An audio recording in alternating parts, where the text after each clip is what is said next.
Hey, well, I just bumped my desk. Sorry. Well, I'm back. So instead of I was like I was not Brad at Faith Apiary, but I was that guy at Faith Apiaries. So hopefully everyone's doing good, man. I'll tell you what. Nothing like getting up at 3 a.m, catching a flight in the middle of a snowstorm, and being delayed. Hey, Charlie. Hey, how's it going? good. Welcome Good back. to see you. Only one problem you did. You're bringing that darn cold weather back with you. Am I? Yeah. Drug it with me. It was a negative 16 with the wind chill factor when I left this morning, and I seen the videos. It looked pretty wicked. it was snowing like crazy, man. And those guys were out there on the little machines at the airport, all bundled up, and I'm like, no way in hell that I could do that job. No. And they were out there, like another day. And the funny thing was, weather was that bad, and we took off no problem. And they had to de-ice the plane and all that, but after that, perfect, gone, took off. And then we landed in Toronto, and it's raining and 52 degrees, and we were delayed because of the rain. And I was like, what in the hell? I just came from I brought the planes out of igloos, and and you land there and it's raining, and they want to hold you up. Hey, Brad, long time no see, buddy. Is he froze? I don't know. I think he is. He's frozen. Hey. Your face. Yeah, I'm froze. Your face isn't moving. It's like long time no see, Brad. Hey, Todd. Hey, Charlie. How's it going, Todd? Pretty good. Good. I'll call you, Charlie, and talk to you about your hive lifter. Okay, no problem. But the Sorry, buddy. I'm rendering again. oh, no worries. Let me just close this door because my cat is raising hell because I hadn't seen me in a few days. Yeah, I had a lady up in Pennsylvania there. Actually, she was at Hive at Expo and all that stuff, and she's interested in pulling the trigger on buying one. Seems my video has sparked a lot of interest. That's because of all your notoriety, Charlie. You're famous. My back has been sparking my interest. So Notoriety. The notoriety. No, I think it's the fact that that's one thing I do well, I think, is bring out the good points, the bad points of whatever I'm talking about, and make sure people, get a lot of information about it. Well, that's good because I usually just bring out my points. But you do a good job. It's tell you what. Hopefully Boris will find out that I'm helping him out. Catch your rebate. We had a great time, if Brad's still there. Yeah, he seems to be here. We had I'm still here. I've never in my life laughed so hard for so long in my life. It was just 5 days of one continuous joke, right? Didn't matter what the joke was. It just carried on and on and on. And then he tried to get me with superstition. Yeah. Which he did. So, you know how a song will come on, you'll start singing it, and then it'll just kind of stick in your head all day long. Mm-hmm. Brad kept planting that song in my head because it came on the radio one time. And we did that little video there with Bob and Doug McKenzie, and we laughed for about 30 minutes trying to get our characters right beforehand.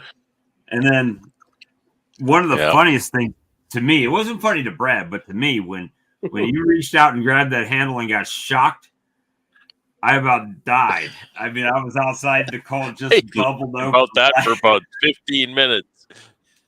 Got in the truck and I was just still laughing at him hotel about that. But yeah, man, it was a great trip. It was it was short, but it was powerful. So we just, had a good time. And, and the convention, one of the best conventions yet, I think. One of the best conventions yet. There's some really exciting stuff coming down the pipe. Really, really nice to be able to have a conversation with the movers and shakers and the people who are doing the research and Yep. presenting all this material. Really, really exciting stuff. And then the thing is, when you corner them off to the side there, you can have an in-depth conversation, right? Yeah. And I found myself. I think it was lunch the first day having lunch, just visiting with Dr. Purnell, and he's such an interesting guy. He's been there a couple of times in my tenure.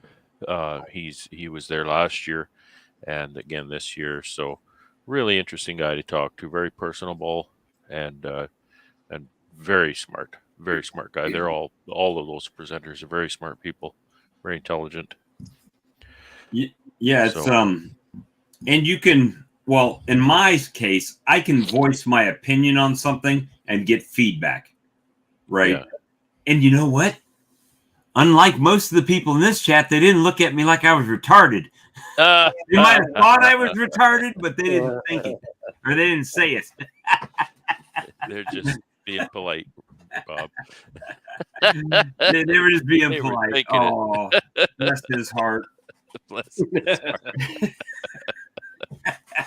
But yeah, I mean, for me, it was a different, we still obviously with you and with Ian, and I had never met Corey before, but really got a lot of time with Corey, right? We spent a lot of time with Corey, especially the one evening, was Saturday evening, right?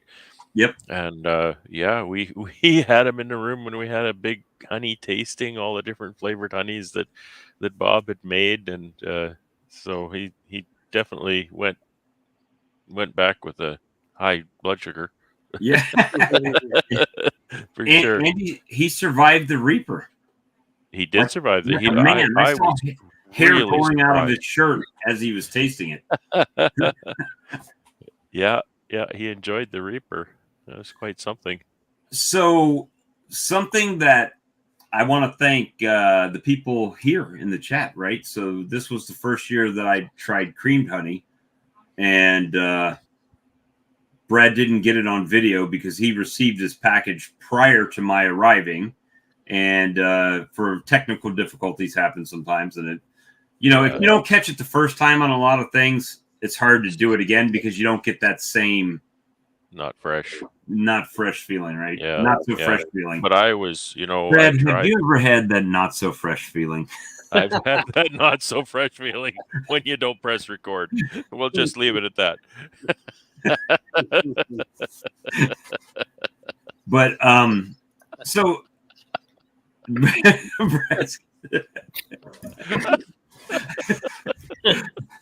I think that was Massengill's commercial, wasn't it? From back in the day. This is right here. This is what it was like trying to get ready to do the live stream with Bob and Doug. But I mean, you've already given me the feedback, but I think a lot of that was directly came from people in this chat, like Brian at Flower Street Farms, right? First of all, he was kind of the inspiration because until he started talking about, oh, you should be doing creamed honeys and doing other stuff, in our Beaconomics chats, that it wasn't a big thing. I mean, it's still not a big thing down here for other beekeepers, right? But like Todd, you tried cream and honey. I've creamed honey. Several other people in the chat have started cream and honey. But I walked away from Canada feeling kind of accomplished after you said something about it, and Corey said something about it, and Ian said something about it. It really it gave me some confidence that I didn't really have, because I didn't have anything to compare it to, right? I didn't have anybody Right. that had tried other creamed honeys to comment on my creamed honey. Yeah, So, yeah. And um, this is the land of creamed honey. Like creamed honey is really a big thing here. So, you know, I'm not saying we're the benchmark, but it's somewhere. We've been making creamed honey for decades. And you know, there's some pretty fine creamed honey around here. So Bob sent me that creamed honey, and overall, I'll tell you that he's got it on. He knows how to do it. The flavors are just, I think the flavors are bang on. Um, and the creamed honey itself, the texture and whatnot is just perfect. It's so beautiful, very very creamy, and the set is just right. but not saying that you. And let's be honest, if you go to a store and there's an array of stuff, some stuff you'll care for, and some stuff maybe not as much, right? Yeah, I yeah, mean, it yeah. wasn't good. Like, be honest, he didn't really care for the cookie one, right? The cream or the Snickers wasn't your favorite either. But Well, yeah. I mean, I had favorites. I think the peanut butter was my favorite. I like the strawberry. I like red things. I like red drinks and stuff like that. So strawberry definitely was one of my favorites. And the peanut butter. I like the Snickers one. I I didn't feel like it had. I'm not really into that kind of thing so much. And same with the mint cookie thing. Um, but now Corey's it was an interesting combination. I never had anything like that before, so it was really an But the interesting odd combo. thing was Corey tasted that, and he really liked that one. Yeah, it might be a little more cultural because it's Girl Scout cookie, you know, that kind of thing. Right. I need to make Yeah. a cheesy flavored one. Down.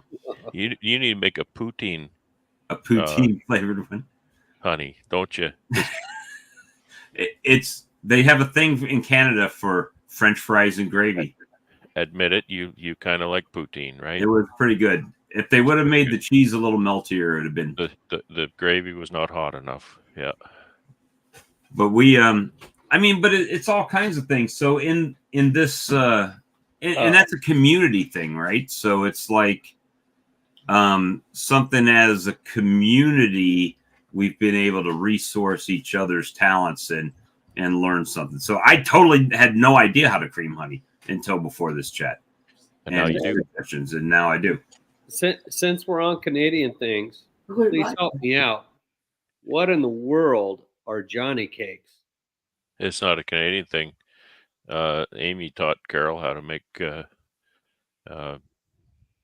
Amy over here taught my wife to make Johnny cakes. It's kind of I you thought can it think was of it as a fried cornbread cake. Fried cornbread. I've never heard it. I thought it came from Canada. What was the other name, Bob? Are you going to get me lying to everybody? Hoe cake or something. A hoe cake. Yeah, it was a hoe cake. Yeah, and I wasn't sure how to call it that. Yeah, so Johnny cake it was. But but yeah, so it's just, you know, we had a good time. My wife and Brad's wife sat down and they started researching some genealogy and getting that done. So yeah, we just hung out literally. You know, Bob, just this evening, Carol and I are visiting, and she says, you know, I really enjoyed my time with Amy. So I'm so glad because, you know, Bob and I are getting together and the ladies kind of get thrust together. And it's sort of like, Bob and I kind of knew each other a bit from being on the lives, but Amy and Carol didn't. But they really enjoyed each other's company. They did hit it off pretty well. And Carol really enjoyed my straw story. The straw story. She did enjoy the straw story. Yeah. Which is not appropriate for the stream, but but it was funny. So YouTube family discounts need to purchase 40 to 50 tablets. Yeah, so it's stream 10. When you order them from the website, you get 10%. So order away.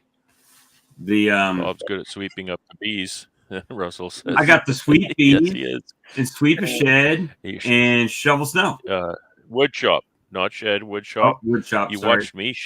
watched me sweep the bee shed, so So I had to show you how. I mean, it was just like just buddies hanging out for 5 days, Yeah, right? it was pretty And hilarious. It's sure nice to have Bob visit and show you around my place and kind of the different places and different, because you don't really get very good context just on YouTube and to actually see the place and how things are laid out and whatnot. and things either look So like, I think YouTube makes places look bigger too. Like Ian's place, honestly, from his videos, I would have thought the building, his honey processing building and the bee barn I just imagined them bigger. I mean, not to say it's not big, but it just, in my mind, it looked bigger on the screen. I don't know what I'm trying to say, but you kind of understand. You don't know how big something is until you're there and looking at it. But yeah, it was pretty cool. Ian spent a lot of time with us, more time than he probably should. A lot of time. Because when we showed up there, it was very clear he was working. I mean, duct tape on his pants, duct tape on his pants. And because it was like we visited a long time, and I started telling Ian, I was sitting right beside Ian at the table, and I said, "You got to go back to work, young fella." We got to meet Ian's dad, which I think's a treat because I don't think that happens to too many people that come out there. Now, granted, it's because we screwed something up, but other than that, yeah.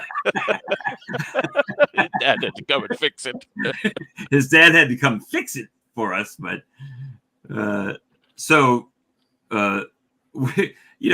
Ian was just driving us around, showing us the property, and we were going through his brother's cattle operation, and all of a sudden cows just start coming out. We kind of got trapped. And we got trapped in there with way in there, and then the cows started coming out. We couldn't get out behind us. So we had Ian, and Ian has got that down to a science, by the way. He rounded all the cows up with his pickup truck. Yeah, the Yukon, and then we went out, and he's like, "Oh, I'll show you this building," and we went in that building, and his dad came over in a full snowmobile suit. It looked like, I mean, it was a full suit, and he's like, "I'm the gate." He's holding his hands up, right? Yeah. And Brad said, "Adam's gonna be mad at you. He may not help you work in the bees anymore." Yeah. So, I mean, and that was just, I mean, it was just one big continuous festival of laughter. I mean, it was fun. It's hard to, like, you go to a Nobby, and Nobby's great. It's a huge show, and there's lots of speakers and tons of people. And that's a great thing. But then at the same time, I felt like when I went to this show that I think I talked to every notable person in there, with the exception, I didn't talk to Dr. Curry, but everybody else that came around, they stopped at the booth I was at and talked and was very approachable and willing to listen and exchange ideas. It wasn't, well, this is what I say and your idea sucks, right? They might have thought your idea sucked, but they at least listened to it and maybe gave you a counterpoint, or you threw something back at them or whatever. But it wasn't a fisticuffs, right? It was just ideas being passed back and forth, because I think at the end of the day, go ahead. Sorry, I've interrupted you. Well, I was just going to say, I was editing videos all day today, and I've got the list right up in front of me. Why don't I read off the list of names that we're listening to there over the weekend? Because it just might, you talk about Nobby, which is great, of course, but this is a little different. And I won't say different caliber, because, I don't want to get into that whole thing. It's just a different flavor of presenters, right? Well, I'll say it. Okay. So well, let me we explain had kind of what you're looking at, though, okay. right? So Manitoba Yeah. has 114,000 bee colonies in the province of Manitoba. Yes. The largest guy has 14,000. And then there's guys with 14,000. 9,000, 8,000, 3,000, all the way down to I talked to a guy that had like 40 colonies, right? So, but that guy with 40 colonies has a full cowing line. Yeah. You know who I'm talking about, right? He's got a full cowing line just like Ian's, and he's got 40 colonies. And his philosophy was, I work this by myself. I want to get it done as quick as possible. And he got a good price on it. So, somebody was probably selling it. Even 40 colonies, if you're deep in canola country with 40 colonies, that's still a ton of honey, right? And with canola, you got to do her now. There's no waiting around, because if you dilly-dally or your equipment's not up to production, then it's going to granulate on you. So here's the lineup. This is who we're listening to. Dr. Sarah Wood, Corey Stevens, Dr. Rob Curry. Rob is our own hero from University of Manitoba. Dr. Rasul Bahraini. I have to go to a different one to get, and I might repeat some names. Dr. Robin Underwood, Dr. Steve Purnell, Dr. Elamir Simcoe, Dr. Leonard Foster, Derek Mickelson. He's our provincial apiarist, so he reported on what was been going on. Matthew Polinsky, he's our tech transfer team lead. Dr. Shelley Hoover, Amy Floyd. Amy Floyd was representing Dalen. They're the ones that have that green AFB vaccine. So she did a really good presentation on that. That's one of the really exciting things coming down the pipe. So I mean, those are some pretty awesome names, and to be able to, not only listen to their presentations, but then have casual conversation with them. Get to know them as people, and discuss your specific questions and concerns. They're right there for you. And really nice show. 3 of those have agreed in principle to come speak on a live stream. So sweet. Amy from Dallin, Dr. Robin Underwood from Penn State University Extension, and Corey Stevens. So Corey, nice. So Corey is about Corey's presentations. Nice as anybody and his presentations were very well received there. Oh yeah, and Corey's great. I really like Corey. So I know it's been killing Brian from Flower Street, because he's been texting me, "Are you on the VSH Kool-Aid yet?" And I'll still say no. However, I've never not been on the side of the success of VSH. That's not what my contention has been. And I explained my contentions to Corey, and Corey 100% agreed with what I was saying as far as, different topics, and we'll bring those up on a live stream. But, like I said, I don't want that to fail, but there's just so many things that are moving parts with that whole system right now that for me, it's kind of hard to, I hate to say trust. That's like if Corey said, "Hey, this is VSH," I would be inclined to trust it and try it, right? But if you look online, we hear the same people that are in the studies of doing VSH, but then there's a whole ton of other people out there that are saying these are hygienic queens and you can buy these queens, but they don't have any proof of that. They haven't done the studies and the work that, Corey and other people are putting in to back that statement up.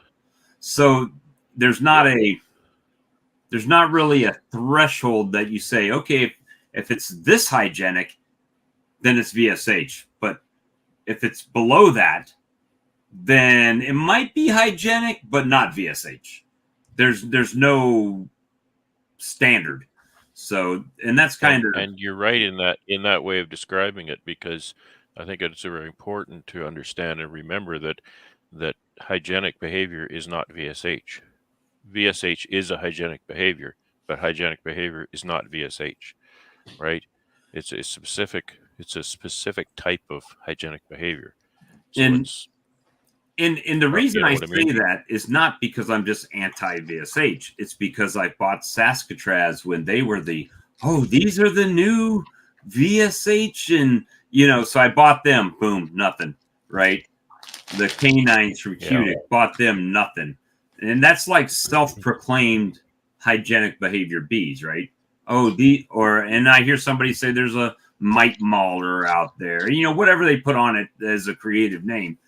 And that's fine if they do, but that's Corey's name. So oh, is it? Well, I thought somebody else Corey, had that name. Missouri Mite Maulers is Okay, Corey. well, I'm not trying. I didn't But know. I get what you're saying. It'd be like Mark said, the Purdue ankle biters. Right. Yeah, You see what I'm saying, though? I mean, it's I just had like they one. throw a name on it, and okay, well, why do you say it'll do that, right? And they can't really evidence what they're saying. Maybe they saw mite being drug off, but if it fell in the bottom of the colony, they're going to drag it off to be anyway. clear, ankle biters are different too. They weren't. It wasn't a VSH. It wasn't a hygienic behavior issue. It was something that the bees would actually chew the legs off of the phoretic mites. So Mark was saying that his ears were burning the other night. Well, that should be because I sat right next to Corey and I said, Corey, Mark Miller wants me to tell you to call him. Did I not? You were right there because you went your best Mark Miller all the time. You behave. Here's a funny and I don't think I said this on the stream the other day, but it's so hilarious to me at this point that I'm sitting next to Corey Stevens and Corey's talking to Brad and Ian's on the other side of Corey, right? So it's me, Corey, Ian, and Brad's on the other side of the table. And he says, well, Bob said this. And Corey, because he's not usually around me and Brad and Ian right together, he looks at me and says, oh, I'm sorry, I meant Bob Binney. I said, I know that. Yeah, I know when we're in a bee chat, even if I'm right there, if you say Bob, you're not talking about me. So it's Uncle Bob. I'm Uncle Bob. That's it. You're Uncle Bob. And it's but I don't know. I want to bring. I don't know. Yeah, I will. So obviously, I went up there to spend time with Brad and Ian and go to the conference. But one of the things that I went up there for was to help Dancing Bee with Appy tablets. And it was a total different reception in Canada than we had a good response on the channel, but then we had some negative response on the channel. And not one person in Canada, well, maybe one, but other than that, nobody really had a negative say. And the one person was actually an academic, so I discount him anyway. But he wasn't going to buy your tablets anyway. Right, he ain't gonna buy them. So yeah, there's lots of things that could be in the pipe for this year with my actual bees and with my sales expansion, right? So we'll see how that plans out. But as far as sales, they bought 10 cases prior to the show of Appy tablets. Dancing Bee did. We sold them all. I had 3 sent up for me to sell to help pay for my trip up there. Sold them all. And pre-ordered another 6,000 tablets, I think, half a pallet. Yeah. So, yeah, it went. I mean, and it's much different when you show them a result, whether it was mine or whether it was Ian's sticky board or something like that. It was like, oh, is this what Ian was talking about?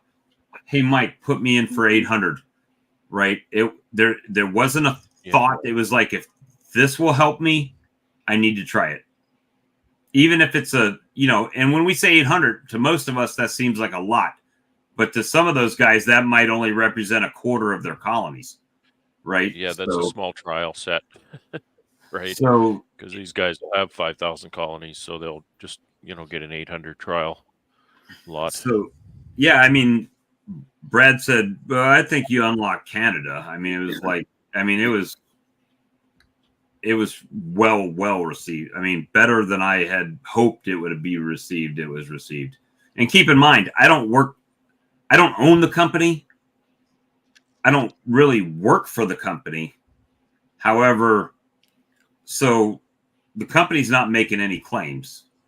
If I say something or show something, that's my own personal experience that I'm sharing, not the company's. Yeah. Right. And yeah. And so, and I made that very clear to the people there, right? Look, the swarm lure right here, that's mine. I make that, but I don't make this.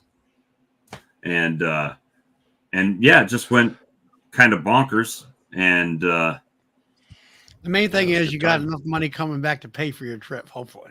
Well, a portion of it. Subsidized. But it's an investment to me. I think that's an investment for you. It's going to pay off. Well, I mean, it'll pay off in the fact of a couple of things that, with Mike, the relationship I built with Mike this weekend. Yeah. Good relationship. That would have been worth the trip. I mean, it was. Yeah. It was just that way, right? I could kind of see that. I could, I couldn't say too much. I couldn't guarantee anything, but I could see that happening. Once you guys started working together, and I was thinking, this is going to work out. I think, knowing you, knowing Mike. Yeah, and he was able to do his thing on the other side, and I focus on the two products that I my product and the Appy tablet that I knew about, and it just went crazy. And then you'll be a representative. You'll be the Southern Canadian representative for dance. Southern Canadian, that's right. Southern Canada. Deep South Canada. But it was. It's just, and that just leads credence to when you build when I say build a reputation, I'm not talking about me. I had been talking about the tablets, but when Ian tried it and Ian had a result, then it was like, it was a different ball game, right? So, and he earned that respect, right? I'm trying to make my way through this crazy beekeeping world to talk about stuff. So, Brother Bob, good to see you. Good to see you, Nancy. Like the skit. Everybody liked the skit. That's pretty good.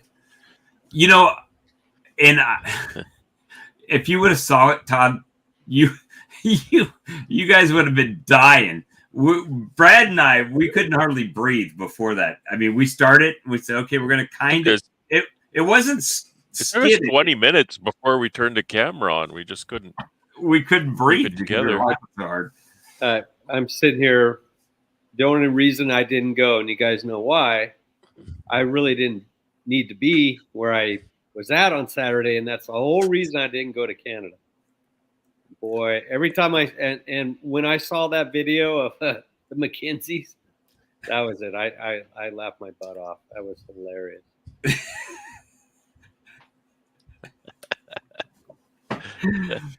I don't even know how that came up. I think the capper was the hat that Bob was wearing. Yeah, that was a good hat. That was funny because we were sitting there setting it up. I said, "Man, I really need one of those hats with the ear flaps." He says, "Oh, hold on." Hold on, I got one. He comes back with one. Hold my beer. I'll be right back. Hold my beer, eh? Yeah, I missed the South Carolina Beekeepers Conference because I was in Canada at that beekeeping conference. I always miss the South Carolina conference. Unfortunately, last year it was, I think, the week after Hive Life or something like that. It was or a couple weeks, maybe. Was it? Yeah, I think it was. It was still February. What was I doing in February? I don't know. I don't remember why I missed it last year. Well, we are always the last Friday, Saturday in February. But, most of the weekend, I mean, it was cool, but it wasn't like freezing. And then Ian said, "Oh, you're going to miss February. It was warm. You're going to miss the cold weather." And damn if it didn't. He just chimed it in like a witch doctor. It just came in like a snow dance or something. He's probably over there doing a snow dance. And it came in hard. Well, that first video that you did, that must have been like 50-mile-an-hour winds, it seemed like. Yeah. Oh, and that was blowing towards the building too, right? That flag was. I don't know. I mean, of course, your microphone was picking it up, whipping it, but it sounded like to me it was pretty bad. Well, I've got a bunch of different footage that I'm going to kind of hodgepodge together into a video, and it's not going to be unless there's something crazy in it. There's not going to be much editing. It's probably just going to be music and scenes and stuff like that, and maybe little photo collage in there of stuff that happened. Random hilarity. Hey, I do have one question though on the return trip today. Did you have a Karen flight attendant on the way back? No, not today. No, but I learned my lesson because I don't want to be in airplane prison, whatever that is. That was the craziest thing ever. So, but I'm actually running off of about 2 hours of sleep, right? So yeah, I can't believe you're here. Yeah, well, it's supposed to be at 8:00, so it's better late than never, I guess. But Lee called me. Actually, I called Lee, and he's like, "I was just about to call you. It didn't even ring on my phone, right? He just picked it up." And I said, "Well, I'm not going to be home till 9:30, so you can either do a stream and get someone to help you, or you can go and throw up a link and hope people join, or you can take the night off or whatever." But he said, "Yeah, I'll probably just take tonight off." So that's what he did. And I said, "Well, I'll probably go live when I get home, whenever that is, 9:30, 10 o'clock. So I tried to be a man of my word. But yeah, we're just, man, good time. I think it's dropped. Bob has dropped, I think, since you left. Minus 23 now. See, cool. You guys said I brought it with you. I left it all right there. What is minus 23 on your chart, Charlie? 23? Minus 23. That's a -9 Fahrenheit. -9? My weekend was pretty decent. But that's -9 without a wind chill factor. Yeah. Ricky Rourke stopped by Saturday morning. He stopped by your place? Wind chill is minus. He was stopped by for an hour or two. Minus 33, Bob. Minus 33 with the wind chill? Yeah. That's got to be minus 12. Well, mine only goes down to minus 30, and that's... it's cold. That's negative 22. Yeah, so they start to even out, right? 40 is 40, right? That's, yeah. Sorry, Charlie, I didn't mean to interrupt. That's all right. But no, Ricky stopped by, and he was delivering bee horizontal hives, one in Baltimore and New Jersey, Connecticut, Virginia. So he must have had a truckload then, like a bunch to deliver. Yeah, he had. He said he had like, I don't know how many of them. He was like triple decker on the back of a pickup truck, and he finally the ones he had in the bed were the ones that were on top because they had, I think, V type roofs, and finally because they always had to unload them and get the ones on the bottom, so he had 3 of them left, and all. So he left here that Saturday morning. And I texted him, I don't know, 8:30 or so at night that night. And I said, "Where are you at?" Cause he said he had to go to Connecticut, and you're going up through New York City area. That's like, that's, traffic is horrendous. And he said, yeah, they were coming back to Virginia. going towards Norfolk, Virginia to drop off the last one, I guess. I was like, better you than me when it came up to New York. I've been through there one time. That was enough. Hey, Charlie, I told Brad, I said, I should move up here and be your neighbor. He says, well, I don't want any neighbors, but you could be close by. That'd be all right. Yeah, as long as you're not too close. I like this. Have you ever heard the term "the silence is deafening"? Mm-hmm. That's Brad's place. You walk outside and you hear nothing. It's nothing. But hey, cool fact: the first night when you picked us up and we dropped Amy off at the hotel, checked in and all that, Brad and I went out to deliver honey. And we're going down the main, what's that main road right in front of the hotel? And a bald eagle is flying down the street. It's like, I've only seen like one bald eagle, and it was in Iowa, down in the States. And I matched that in Canada, first day.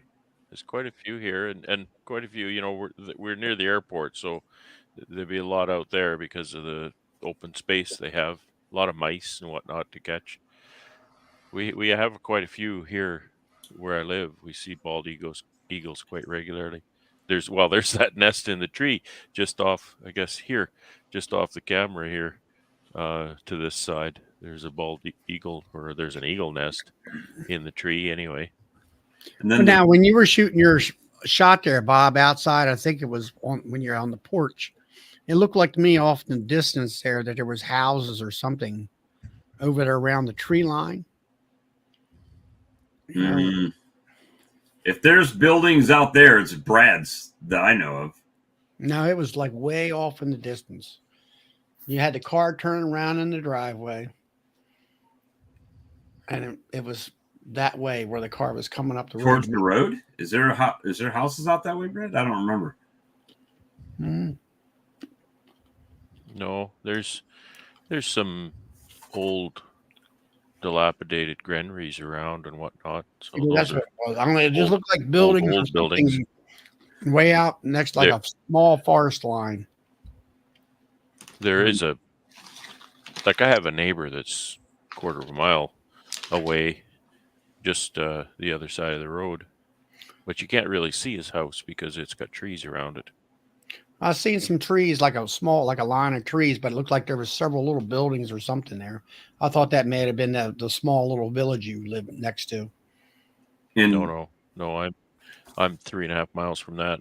Okay. Tell you what, Brad's wood shop is bigger than the post office. Yeah, it is. It's like twice as big as the post office. 2 or 3 times the size of the post office. Yeah. And anybody manning the post office, or you just drop things off? Oh yeah, no, it's full service post office. And there's a anything you can do to post office, you can do at that post office. I think the first find that picture. The first day that I went out there and he was showing me around the apiary and all those stuff, there was a paw print in the snow. And I'm like, that's huge. And I put my hand in the snow right next to it and pressed it in as a size representation. That paw was that big. I mean, it's like, what in the hell? And Brad said, yeah, but you said that usually you'll see claw marks with the bear, but we didn't see that. So, but it was melted. It had been there a long time and the snow had melted. So maybe you just couldn't see them. But I wonder how big a bear would be that has paws the size of my hands. Well, I think that's the bear that was going through my fence. Is that a black bear? Or stand on his hind leg. He's 5 feet, probably 5 feet tall. He's a good sized bear. He's not very hefty though. He's kind of young. Then I saw the Cinnabon River. Cinnabon River. It's full of cinnamon rolls floating down the water or sliding across the ice. We should say. That's right. Because Cinnabon River. It's the Assiniboia, right? Or Boya. Boyne. Assiniboine River. It's a Boyne. it's a native tribe, the Assiniboine tribe. But when From, Brad was saying it, and we were driving through town, I'm like, this. He says it, and I you can't say it hardly fast, catch right? that A, right? And I was like, Yeah. the Cinnabon River. And he just started laughing. No, not the said Cinnabon River. He said, There's no cinnamon rolls Cinnabon out there.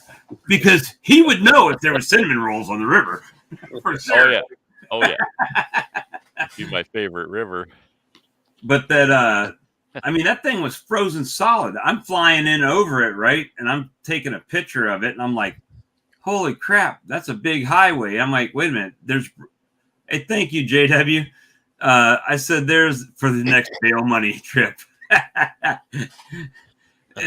That there's bridges going over this highway, right? I mean, it was just frozen solid, and they've got well, it's starting to thaw out a little bit, but there were still cars out on it and still fishing shanties out there. They're not scared of sinking a truck or a car. Nah. It's like, insurance. Well, that's what we got it for, But I just wish there was more time. I mean, after doing the time math today, so we got up at 3. I got home at 9:30. That's 16 and a half hours to fly. It's 1,841 miles, 25 hours to drive.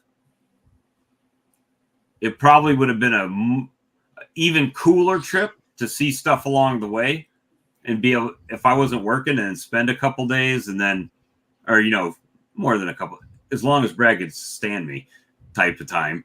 And then, he's like, oh no, you got to go, man. You put it. Ian does. Got to go, guys. Click and out. He's done. Well, you put probably Brad. That's the post office. Yeah, that's the post office. You go in the door and there's a little post. Got the post boxes and the little counter window right there. Yeah, this half is the lock boxes, and the back half is where the postmaster does their job. And it's. I said, how many people live out here? He said, about 50 in this town. 50 people. Yeah, there's not many. I nominate Brad for mayor of Lebo. Lebo, I always say it wrong. Lebo, right? Lebo. Lebo. It's like an O. It's Lebo. Well, everything's like an OA. It's an OA. Anyway. It's an OA. Or a boot. A boot. Why isn't it Lebu? Lebu. But I would definitely do it again. No, not even a question. I'd be there. And there's your Brad tells me I need to come up in July. Yeah, there's the bear print. Yeah, come up in July, June or July when the fun is going on. So that's Bob's bear picture. It's Bob's handprint on the top and the bear paw here. So my wife was like, I can't go out and smoke on the porch. A bear might come up and get me. No, probably not. No, bear's not coming on the porch. Don't worry. And when we took that picture with, it was me and you, the selfie up against the bear fence, I'm like, hopefully you remember to turn this thing off before we both hit our asses on the bear fence and get shot. You saw the fence controller sitting in the camper, right? Yeah, he didn't hook up. So when I went there, I took, what was it? I was underweight on my suitcases. When I went back through, now keep in mind, I took stuff out and left it there and ended up with more pounds going back than I left. And I didn't buy anything. How was that? Well, 8,700 pounds of honey in my suitcase. So, well, yeah, that's true. You didn't. You shipped the honey here, so. Well, so Brian, Brad's man raised the bar on creamed honeys. I mean, it's like next level creamed honey type shit. I mean, it's not He's the even master. like He uses Yeah. oils. if we played football, we would be like high school, and he would be like NFL. I mean, that's kind of the difference.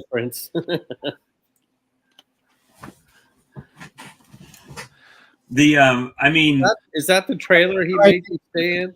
Now, Yeah. Brad, right behind, That's where he stayed.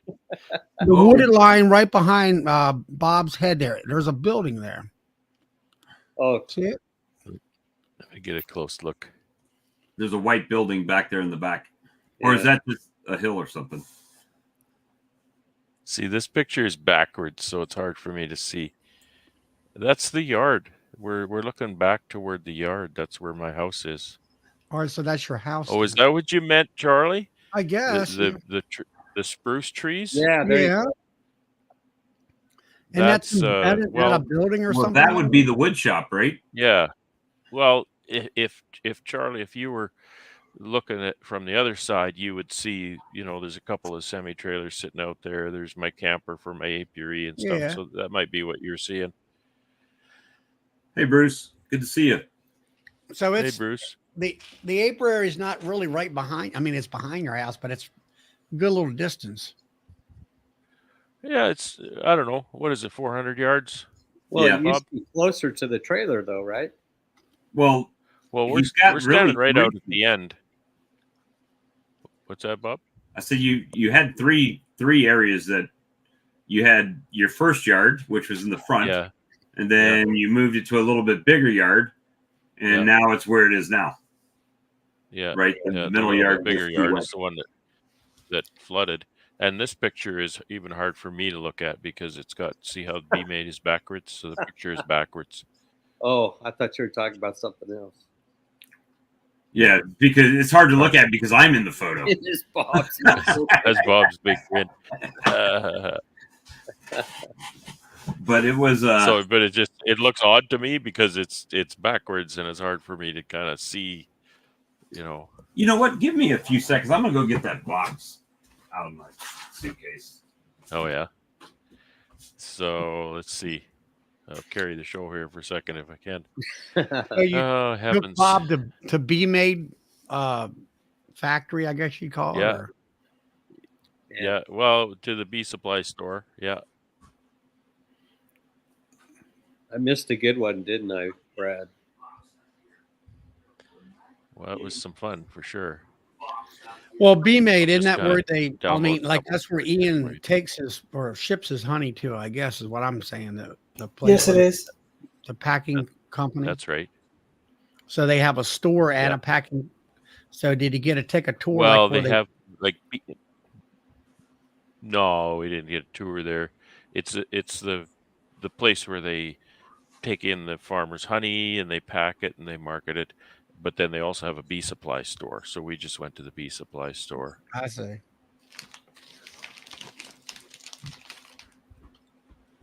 Yeah, I think Ian or somebody had a So, video I'm about just that. saving He a showed couple the new building or something that they built.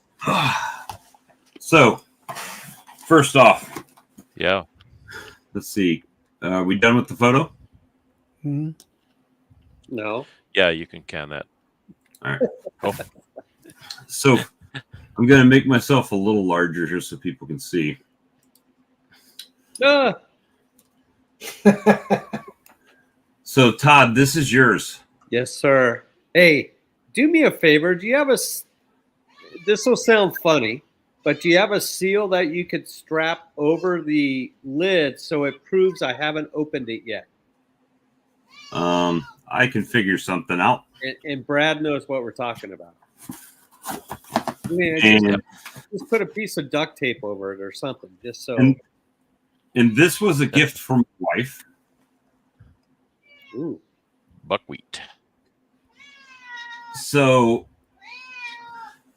hush up, cat. I know you haven't Feed me, feed me, feed me. Where's hadn't seen me in a week. So, Brad, I'm going to let you kind of give the background story on this company. Sure. on John Russell's company here. Ooh, Sure. garlic. Ooh. This tastes amazing. I think that this would be great on like pizza crust or on rolls. Ooh. If you're having an Italian type dinner, Mhm. it's outstanding. All right, Brad, go ahead. So John Russell, he's become a really good friend of mine, and our paths cross in a number of different ways. And one of the ways that they cross is that he's my packer. He's the guy that packs my honey. And so his bread and butter is he's the king of flavored honeys. And most of those flavored honeys are cream flavored liquid honeys. So Bob was kind enough to send me a selection of his flavored honeys for me to try out. And so I just in return went and got some flavored honeys from John Russell, since I don't make flavored honeys, just for Bob to take home. And they're, just because Bob's been asking me, like, I don't know what I'm doing. I don't know if my honey is kind of there yet, and kind of thing. So I thought, well, I'll get Bob some of these honeys because, in my opinion, these are pretty well the standard for how it should be done, because they're so popular, and he's been at it for a long, long time. This is a unique one that I really liked, but some people may not like because it's pickly. That's what I like to call it, pickly. It's a dill. It's a dill honey. And you see it's got dill in it, right? Little flecks of dill in the jar. So some of these things, I'll get to it in a second. So there's a cinnamon. Yeah, that's a standby. That's the most popular, of course. This is an espresso. Let's see.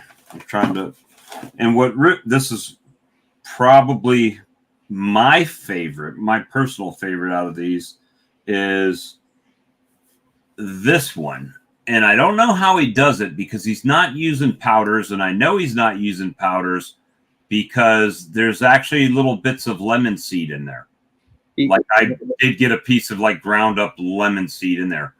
And Brad says there's a whole lemon equivalent in every jar. I looked on his website. He uses oils. He doesn't use powders. Well, this has real lemon in it. That cuts a lot of work out of it, though. And what's this one? This is a nice hot honey. Peppers, chili pepper honey. You can look on his website. There's a lot of information there too. Yeah. He's got so many products, and this is a small sample of what he has. Pumpkin spice. Have you tried that yet, Bob? The pumpkin spice. Yep. Yeah. I'm not a big pumpkin spice person, but it tasted great. But it's well done for sure. Of course, I've got the unlabeled, unknown. I never put a label on that for you. Faith apiaries, honey. But I know where it contraband. And I'm surprised that it didn't get flagged at all. None of my deal. They flagged me because I accidentally left a monster in my bag.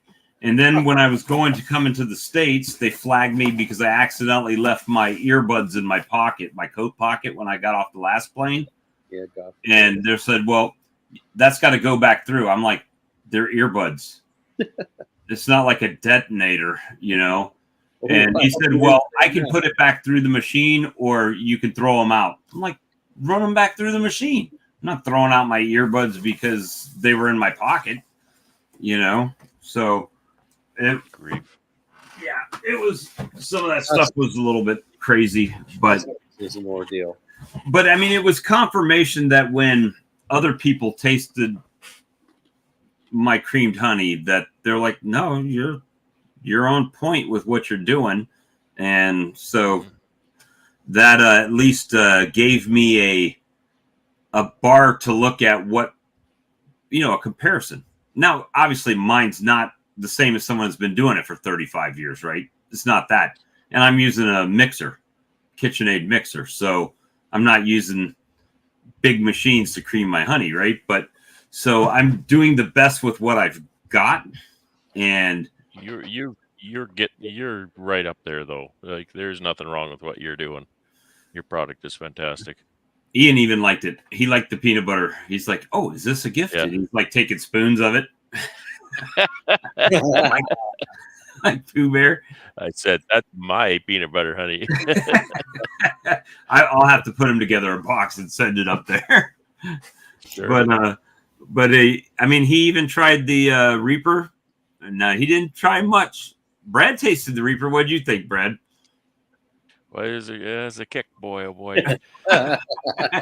That'll warm you up. Yeah, I made sure I tasted that one last. Okay, so if you had to be the common sewer of the my fresh pepper honey, I mean, what do you think about that? Because they're two very Fresh different. pepper honey, I think. Oh yeah, the Reaper honey is almost a gag. The fresh pepper honey is really nice, and put that on some roast chicken or barbecue chicken or something. Really nice, really nice. I actually had it. Yeah, it was like half gone when I got there. that 8-ounce jar, It you was, had been because into I it pretty good already. pouring it on the chicken. Yeah, for sure. Yeah. And then this morning, Brad had what? Cheddar grits. I had cheddar grits this morning for breakfast. And then I found out all the way from South Canada. what was it? South Canada. It's HP, right? Or is it HL? HP sauce. HP sauce. Yeah. If they have it on Amazon, I highly recommend buying it. It's like it's like an A1 sauce, only it's got much more of a kick to it. Yeah, it's a little spicier. And it's less of a meat sauce. It's less of a barbecue sauce. Just more of a spicy sauce. And it's good on a lot of stuff. It's good with rice too. Yep. Rice, yeah, mashed potatoes, eggs. Put it on your eggs in the morning. I had it on my. Didn't I have it on my meat, like pierogies? roast beef and pork chops. Yeah. It pretty much goes on anything, is what I find. Everything's better with the HP sauce. Yeah. It was pretty impressive. So yeah, I had a great time. Alex, you should have came. Yeah, I didn't have $4,000 lying around, so it would have cost you $4,000 to come from Canada to Canada. No, not that much. But I'm counting the hotel fees. Oh, don't get me started on the hotel. Oh, let's not talk about Alex. Alex, don't. You just don't go backwards. So just to give an idea. Won't do it. Oh no. I stayed at the hotel. The hotel was amazing. First off, I'll say that it was amazing. It's a nice hotel. Very nice. And I hotel. booked the trip online. I didn't use the discount code for the meeting or anything, and I paid what was it, $650 Canadian for 3 nights, something like that. Yeah. And then I went to Brad's for Sunday night till Monday, right? And then we went to Ian's. But before I checked out, I said I'm going to be back here Monday night. I need to book a room. It's a Monday night. They charged me 300 Canadian for one room for 1 night, and I paid $650 for 3 nights. 2 hours sleep. They gave you $2 an hour discount for that sleep. on the first go around. And then I said, well, you know what? I'm going to go ahead and we looked at the website, right? And the website said it was $191. And that's the Hilton website, not like Travelocity or it was it was their own website, and they wouldn't match their own price and give me the discount. No. So yeah, that was a sticking point. Thanks for bringing that up, Alex. Ruined the whole night. No, I'm just kidding. Do that. Yeah, thanks, Alex. Bob asked the question why you didn't you go. keep asking me why I'm not going. That's the reason. That's the reason. It would have been $300 a night. No, I'm just kidding. $300 a night.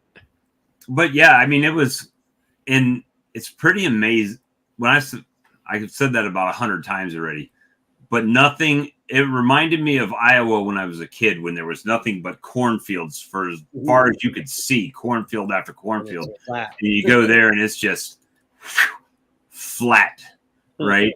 Everything. Yeah. Until you get to Ian's place, and that's a little bit more. But the That's what I remember. What I was explaining all that to you on the way, right? it was That it's that the ancient lake bed, and then it gets the escarpment is the that's the word I shoreline of was that trying ancient to lake find. bed. Yeah. Good night, JW. Thank you. Does Quebec have a provincial meeting? They probably do, right? Honestly, I don't know. I haven't put a lot of work in, because I looked up like the local beekeepers, and I got basically like nicely told to just F off. Don't bother us. So yeah, like the beekeeping community in Quebec, not that nice. Well, I figured out that in the next 10 days, like 8 days are going to be rain, except for tomorrow. Oh, yeah. The temperature over here is like You got today work to went do. up to 10 Celsius. So In tomorrow, February. I've got to go through all my colonies and make sure none of them are close to swarming, because sure as heck, that first day after it stops raining, I might have a swarm out there right now. I don't know, because I've been gone, right? And it's been kind of warm. But if I don't do something now, then it will happen the first day after the rain. Make a cell builder.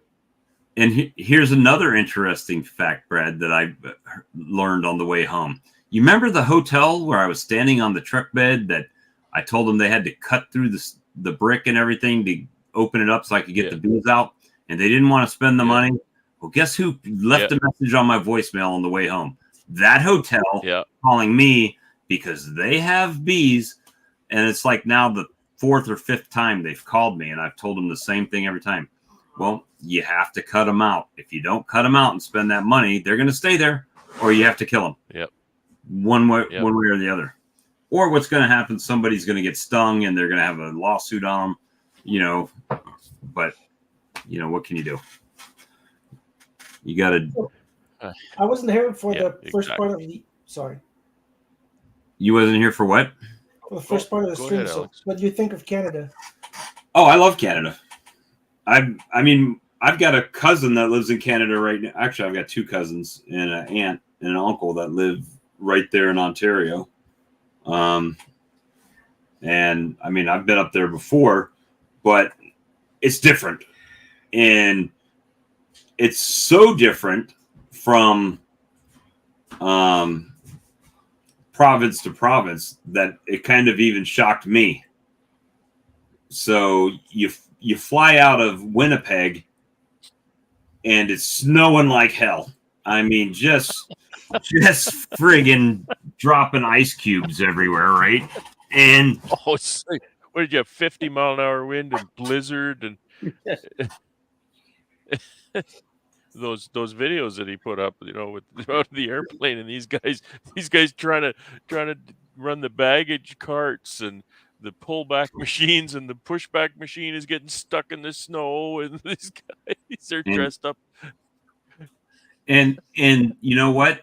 That plane got off the ground.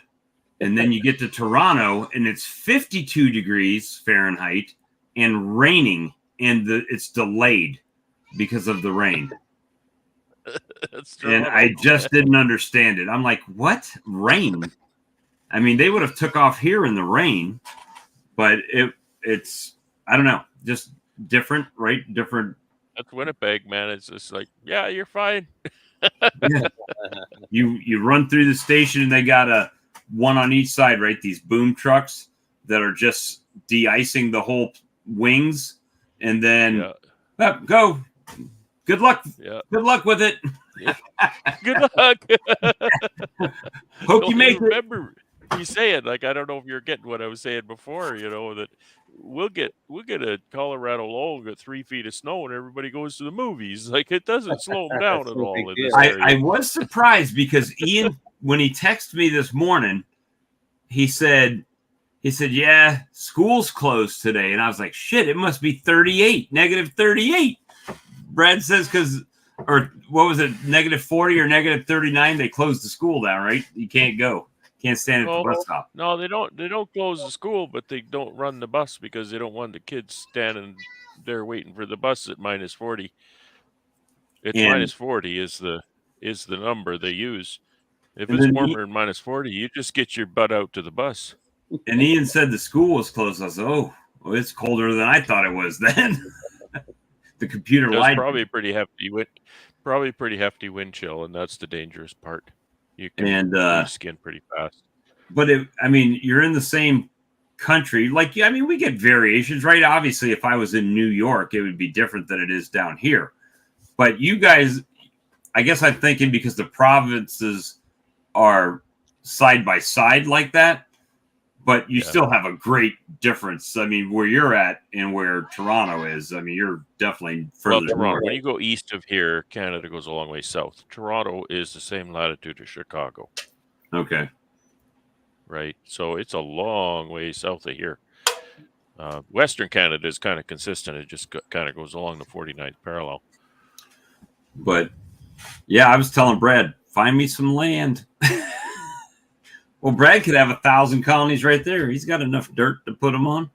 He just doesn't have what is it? What you have the right to remain silent. However, I do not have the ability to remain silent. I don't have the ability. Well, guys, I'm going to check out. Yeah, you had a full night's sleep, not like me. Yeah. No, I have homework. We know that I have homework it's from getting work. about 8. Yeah. 8:30. It is 8:24. Past your bedtime. No, I have homework from work, and you guys know why. Oh, yeah. I know why. We'll get that sorted out, man. It's not going to get sorted out, but we're working on another grant, so it is what and it's the same money.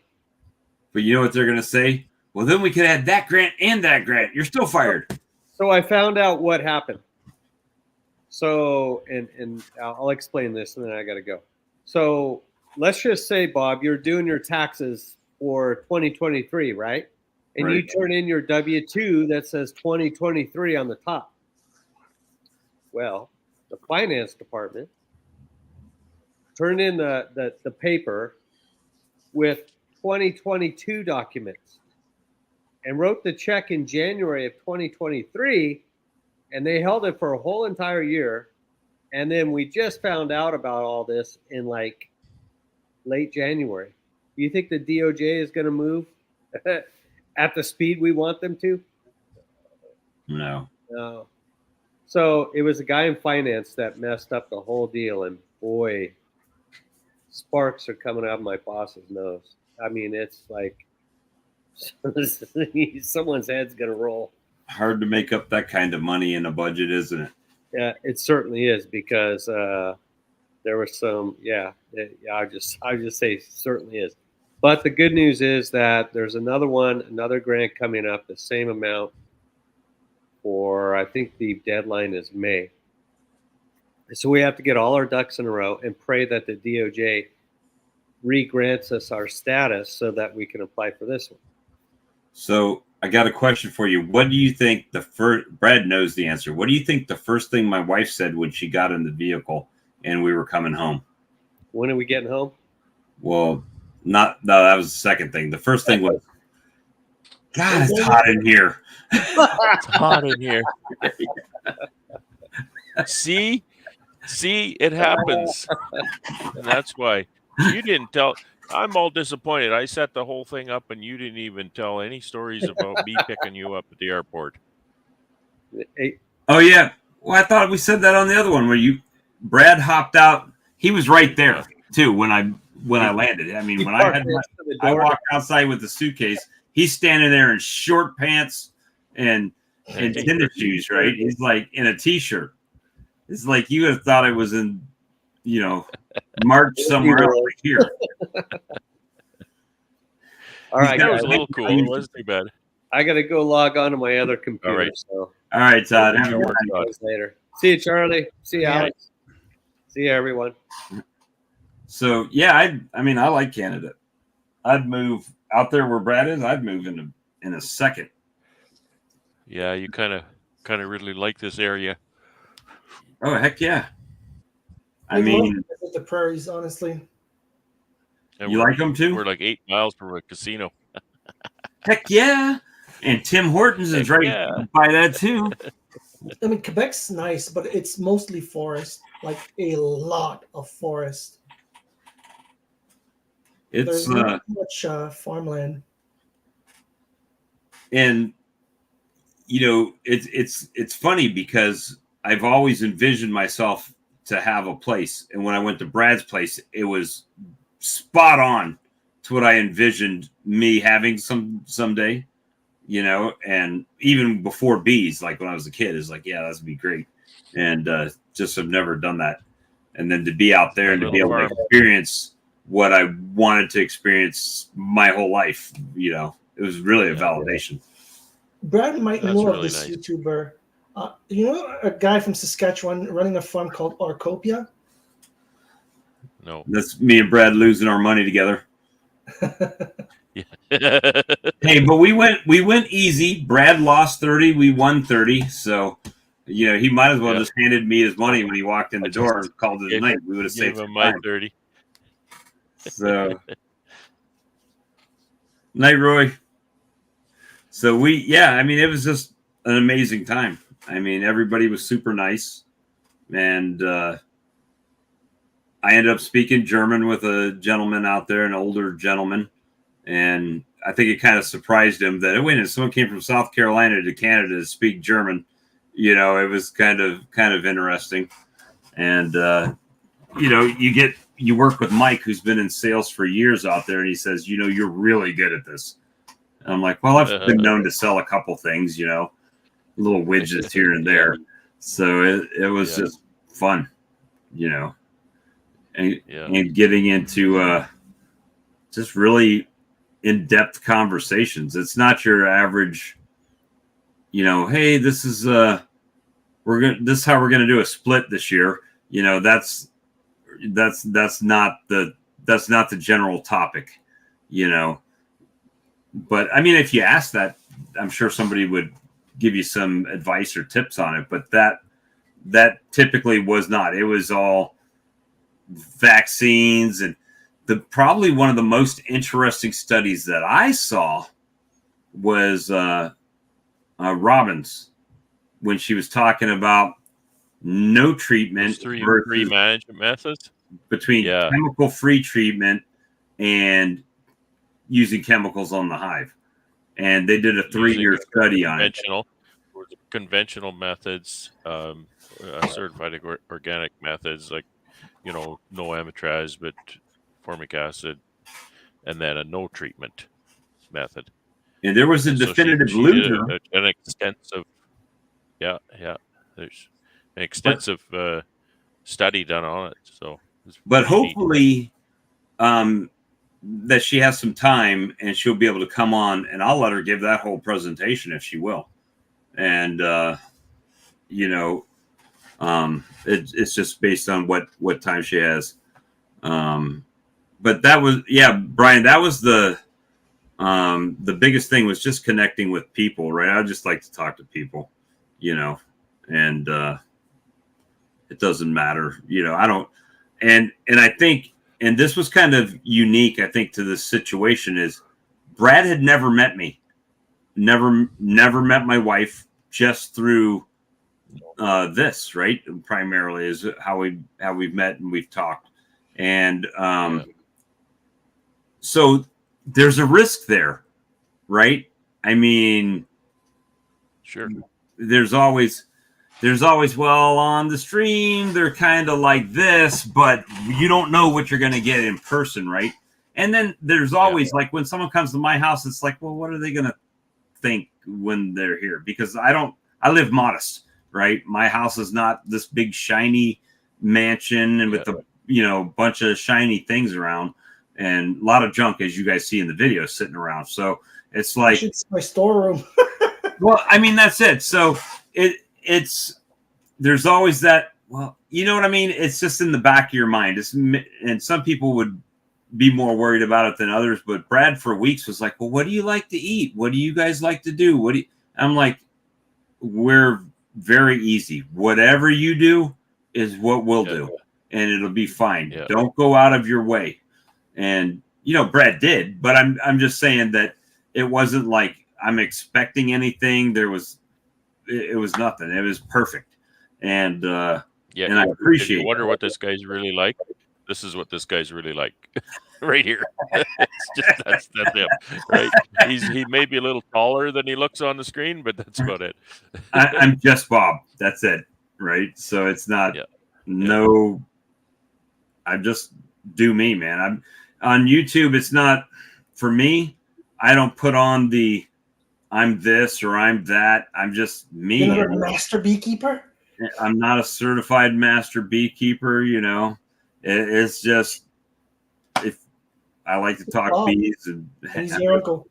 Just Bob, and I'm your uncle. You know what? One of the things I really enjoyed about Bob here, and one of the reasons that I think we got along as well as we did, is when I talk Bob, here's what I say. Like, you think, well, Bob's got a very imposing voice, and Bob does talk a lot, but he's not just like this all the time. If I say something and I'm a little more reserved, I don't talk as much, and when I do say something, it's not just kind of, I don't know, it doesn't just fall into the ether. He hears me when I say something and responds to it, right? And that was really kind of refreshing. A lot of people don't do that, and it's because I was raised not to interrupt people when they're talking, and it's hard for me to do that. So to be able to say something kind of midstream and be heard, that's important. And the ability to bounce ideas and it doesn't matter. It's all right to disagree with somebody. If I say something to Alex and Alex doesn't agree, that's perfectly fine.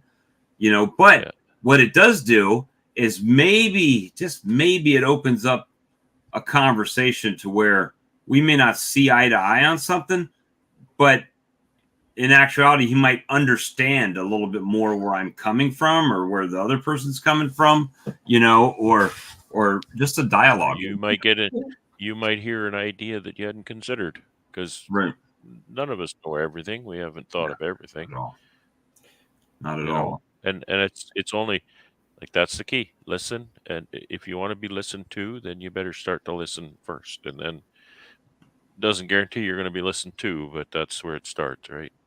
And I tried, guys. I was unsuccessful. And if you're watching this, you still got me stumped, buddy, because you can say something to Ian and he'll listen to you and you see him nodding the head.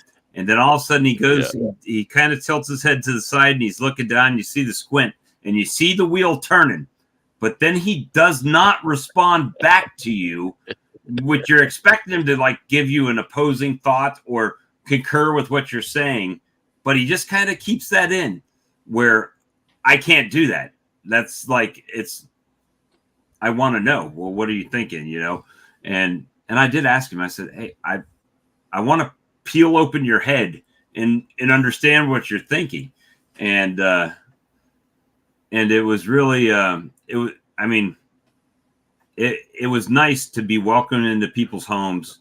And again, Ian's met me a couple times, but I'm talking about, hey, 5 minutes at Hive Life, we talk for a second, then he's off and someone else is, hey, Ian, and then they're stopping, right? But this was, hey, you're sitting at Ian's dining room table drinking coffee, talking about bees, right? That was pretty special to me. Be at Brad's, and literally from the time I got off the plane and was picked up, we were talking bees. And at 5 o'clock this morning in the airport, I'm talking bees with Dr. Underwood. And it was like the whole time. And she was like, I just woke up. Awesome. Please stop talking bees. just please for a minute. Did she say stop that? talking." No, she looked at my wife and she just said, "He does like to talk, doesn't he?" You know. Then I was like, "Okay, I see what you're saying here." She said, "I didn't mean any offense by it." I said, "I didn't take any, but I know when it's time." You know. Yeah, that was kind of a highlight there. That was Monday. Of course, we got half of my face because my arm wasn't long enough. Yeah, you're stretching. Yeah, I'm like stretching to get the shot, but yeah, good times for sure. And I made it back. I tell you how it was. I landed at 4:30 and had just under 4-hour drive back. So it's been a very long day. And my wife's like, "You're going live?" I said, "We got to go live. It's Tuesday night. May not be on time, but Tuesday night we're going to be live." You run on adrenaline too. Yeah, oh yeah, I'm going into a coma after We this. just had that kind of time, right? We just had that kind of time. Stop. I haven't had this much fun in a long, long time. This cat hasn't seen time. me in a week. Come here. You really made my week, Bob. Well, I might make a vlog this week. Who knows?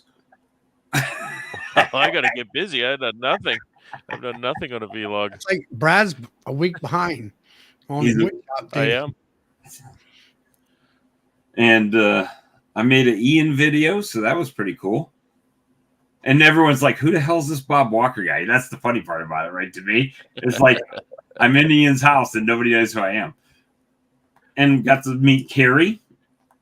Yeah. So she was my dealer while I was up there.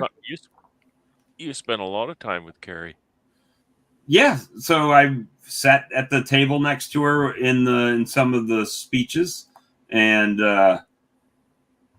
she was my my monster dealer while I was there, and I gave her one of those mini hives, which she really appreciated. But I like Carrie.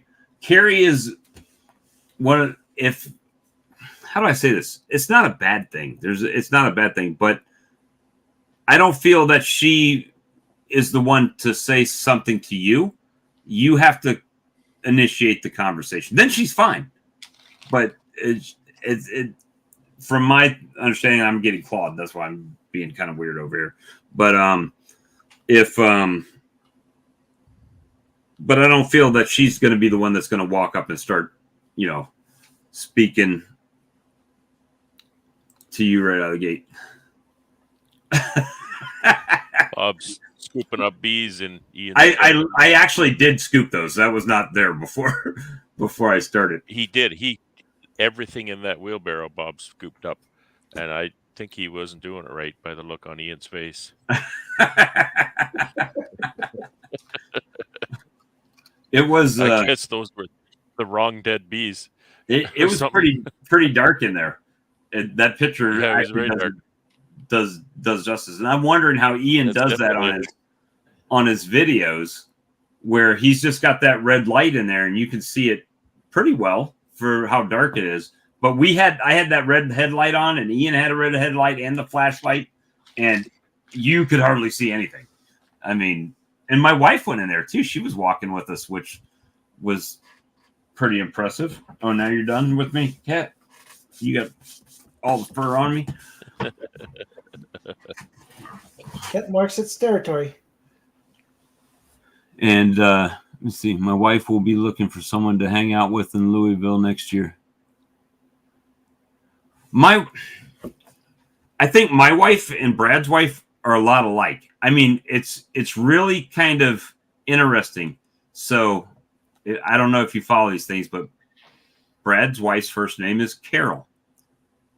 My mother-in-law, my wife's mom's name was Carol. Ian's wife's name is Sandy. My wife's aunt's name was Sandy, right?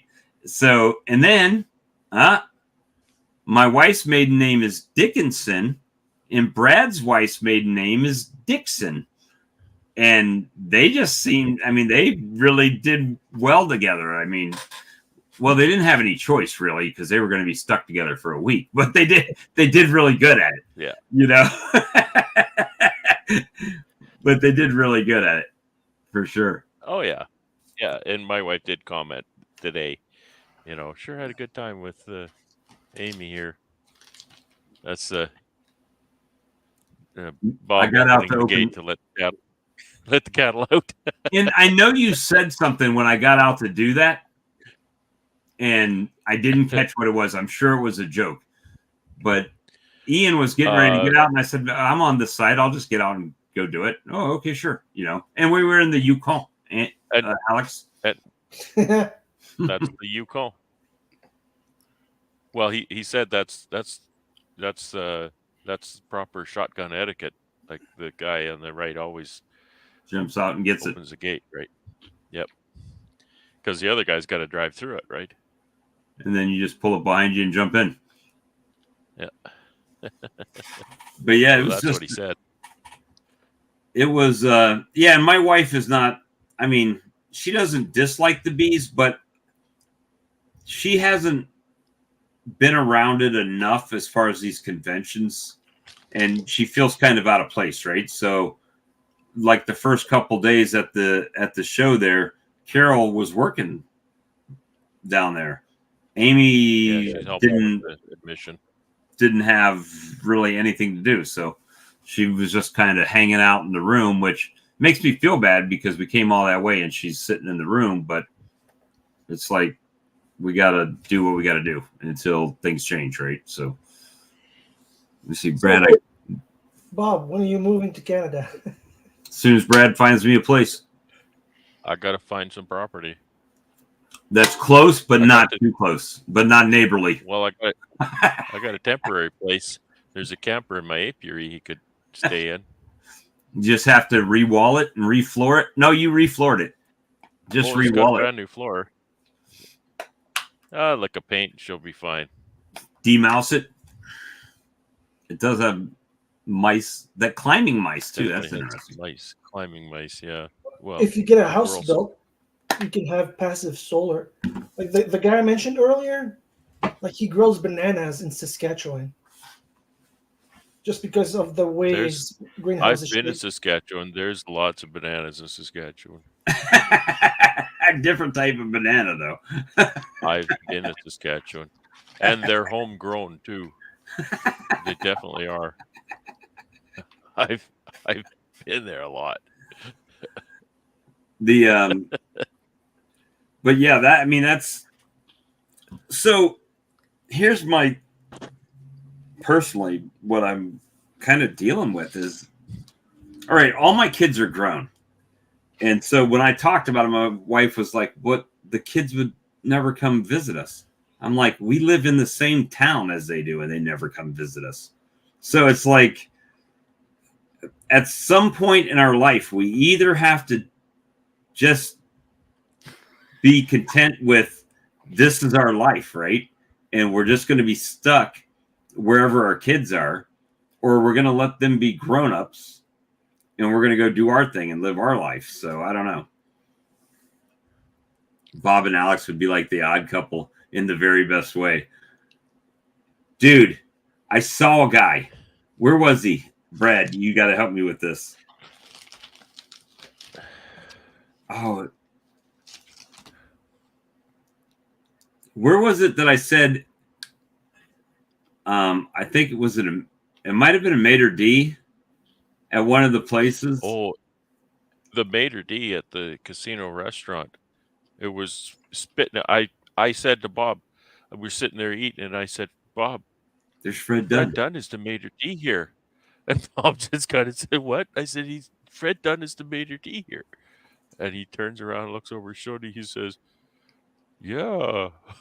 He looked a lot like him. They could have been doppelgangers. And then I saw a guy he looked like Alex, identical.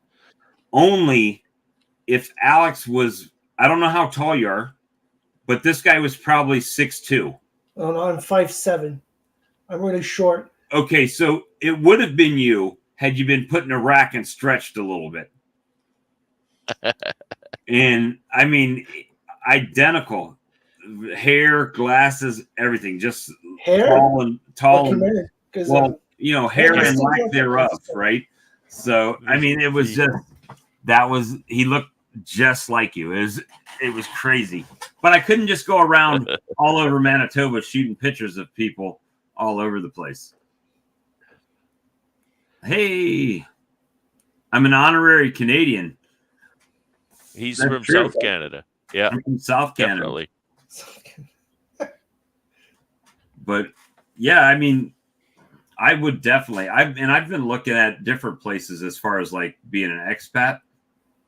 But Canada's as good as any, and some of them speak English.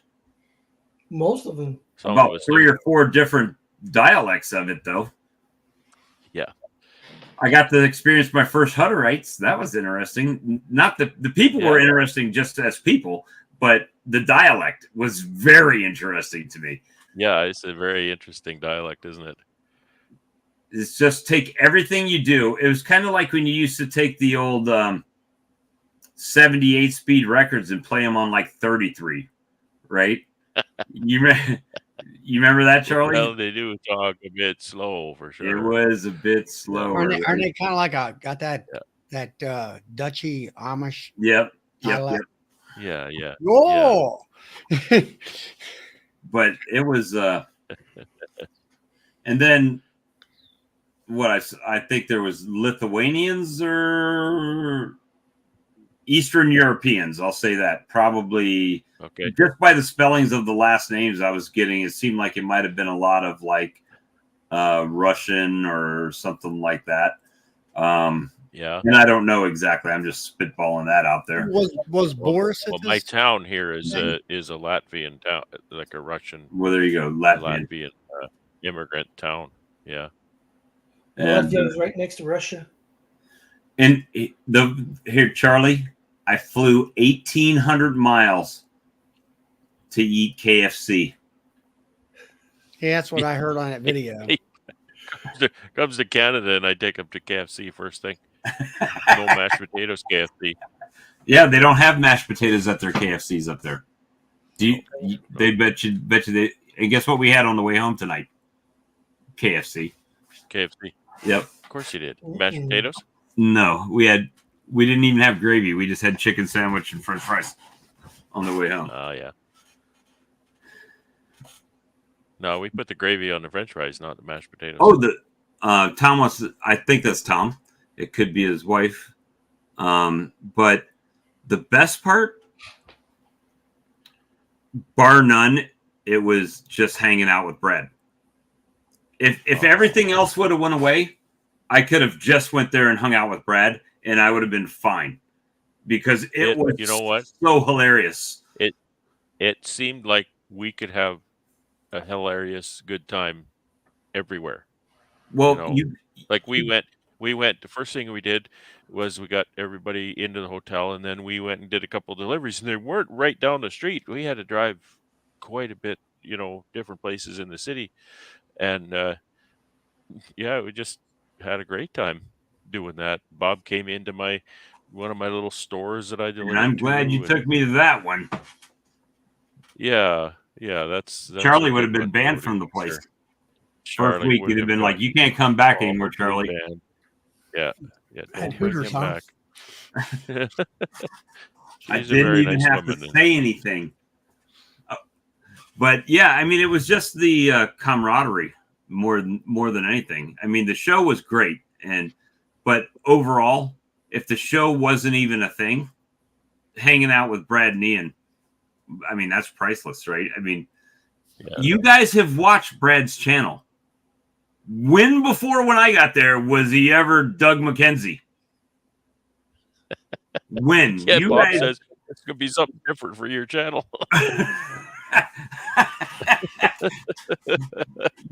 And it was just one big laugh fest the whole time. I mean, everything. We could make a joke out of anything over there. Everything from the first day, the Cinnabon River. The Cinnabon River, but again, it was. However, when there was something kind of interesting and factual and whatnot to discuss or to point out or something, right to business and Right. talk about bees or queens or what these science guys were saying. But usually in the middle of the conversation, one of us throws in a A jab. zinger, and then the whole thing, kind of goes from there. Well, what was it? Oh, so I have to share something that somebody sent me, and actually I can look it on my computer. I don't have to. I've been using my phone for the last week. So, this is Brad and I were driving in the truck, and my phone starts going off, and I'm reading it, and where is it? Keep going, keep going. Oh shoot, man! I text that much with him. Yeah. And all of a sudden I start getting messages, and yeah,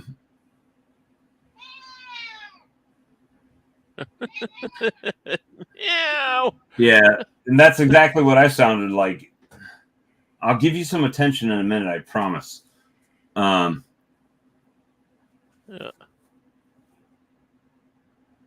And he started saying that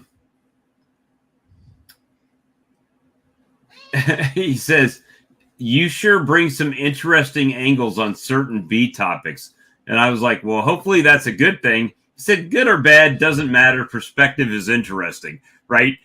And I'm like, well, that doesn't tell me anything, right? It's like, well, what do you like about it? Or, and this goes back to, and it's Ian, by the way. But the thing is that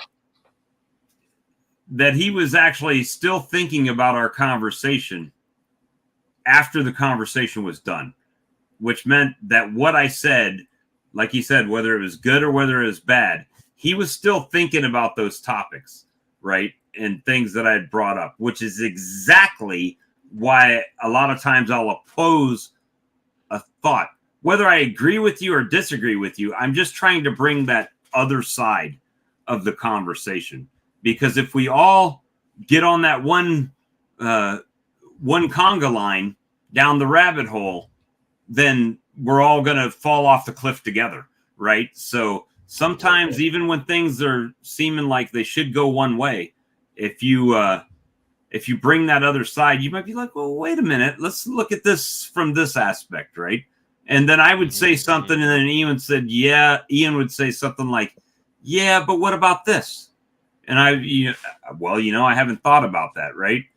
And then it just gets that conversation going. So I know a lot of times on the chat, people will be like, well, Bob's just hardcore anti-VSH. No, I'm really not. I want VSH to succeed because that's what's best for beekeeping. But if we all just jump on the golf cart with the VSH train and it fails, then we ignore other possibilities. Yeah, so you got to constantly have that check and balance, whether people like that I do it or they don't. That's the opinion, but that's important, and that's important in everything, and that's one of the biggest the biggest pitfalls in business, is particularly business like mine. I'm the only guy. I'm the guy that does all the work, and I'm the guy that makes all the decisions. But you live and die by your own decision, right? You do. I was told years and years ago by a man I trust. He said, "Never fall in love with your own ideas." Right. So in business, I constantly have to challenge myself with that. Okay, am I just in love with this idea? Like my woodshop dust collector cyclone thing? I'm in love with that idea, and I realize I am, but I'm going to do it anyway. It's because, live or die. It's not going to be a big deal. I'm just going to do it. But I realize I'm in love with that idea, and that's mostly why I'm doing it. So, to have that other person that challenges you on that is good. And sometimes my wife challenges me on some of my ideas and things that I plan to do or whatever, which is great. I love to get that feedback. And then I can, even if I don't change my mind, I can then explain it and describe it because if you have to describe or explain something, it takes a whole new level of understanding of what's going on, right? You can have a half-baked idea and think it's a fully baked idea, but until you have to explain it, you maybe can't explain it. So that means you don't understand it well enough. But You it's need to be always able to put it into words and explain it to somebody. well, it's always good to have that friend that'll say, "Brad, what are you thinking?" You know, and maybe you're the wrong one. But if you say that, then Brad will say, "Well, this is what I'm thinking exactly." You know, and either it'll confirm his opinion or it won't. But I can count of the people that are in the chat right now that I've talked to on the phone with an idea that I've had, and they've either said, "Well, I probably would do it this way," and I'll be like, "You know what? That's right." Even if I knew that way before, it just brought me back to, oh yeah, I can do that, right? Like with your zombie hives last year. I was like, I'd probably just shake bees in front of them. Oh yeah, I knew that, you know, and it worked. Yeah, So, I knew that, but I forgot that. Yeah, exactly. And to bring it full circle, you know, you started saying how Ian was responding to that, and he is a great resource for me that way, because I throw stuff at him all the time. Hey, what do you think of this idea? And I'll type out a great big fancy idea that I have, and then he'll either validate it or he'll start to ask me questions and maybe poke some holes in it, or he'll just say, yeah, I don't think that'll work because of this, right? So it's really and good. sometimes it validates your thought process. It brings them to, you know what, I never thought about it that way, but you're right. You know? Yeah.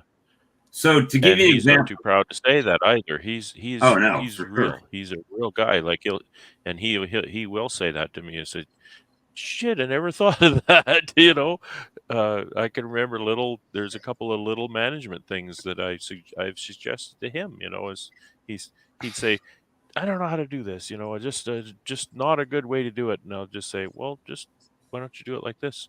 And say, "Shit, that's a good idea." And you do it that way. Well, guys, I got to get out. All right, Charlie. Talk to y'all Okay, later. Charlie. All right, Sorry have a for good talking night. your ear off here. Yeah. Have a good night.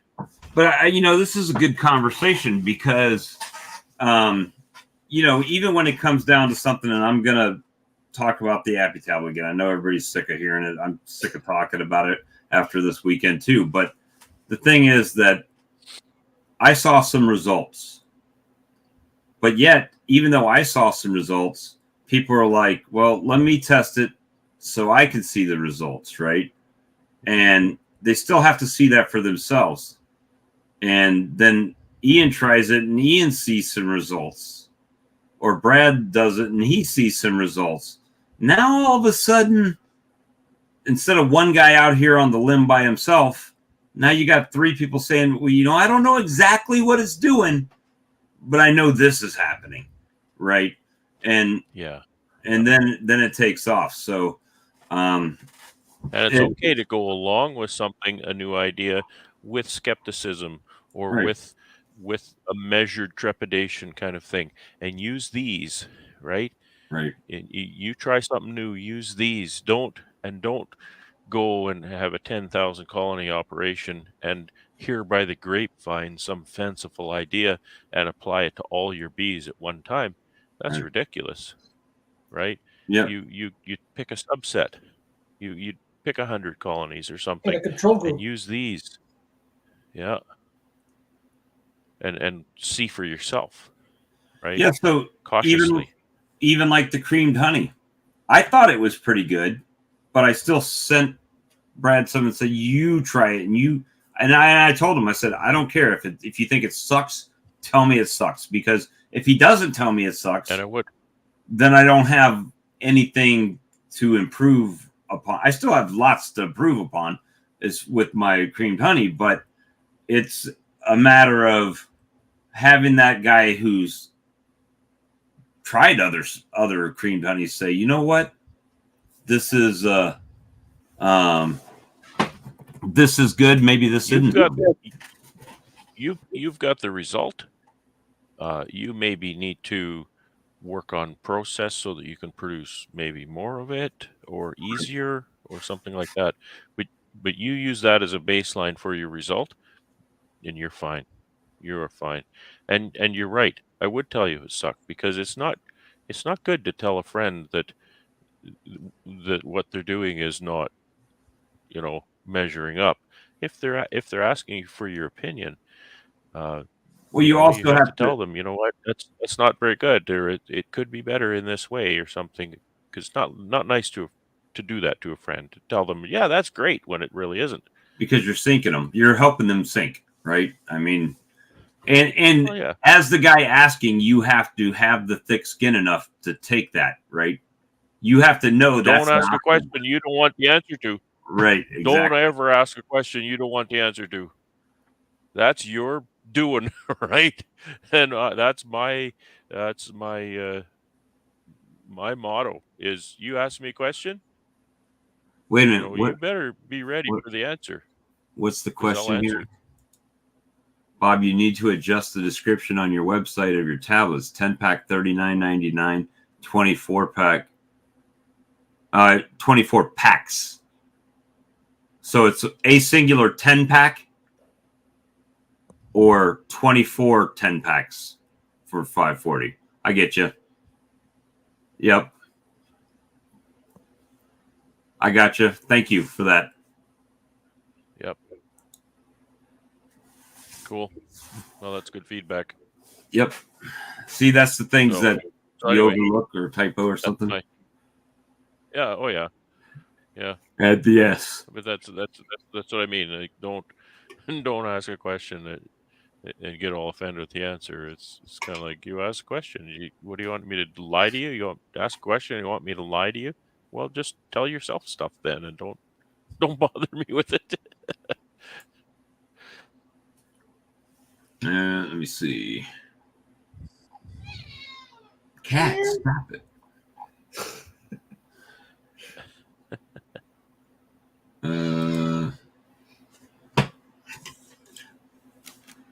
Really wants my attention. Ow. Bob. Bob, you talk to Alex for a second. I get a glass of water. Okay. If the cat will let me, I will. I'm gonna spend time with you. I promise. I know it's been a whole week. So, Alex, what's the status of yours? Still snowy? It's been unusually warm, actually. It went up to 10 Celsius. I don't know how much it is in Fahrenheit. Sorry. But it went pretty high temperature today. 10 is about, I think, around 50. All right. Somewhere around there. That's pretty warm. They should have been flying. Yeah.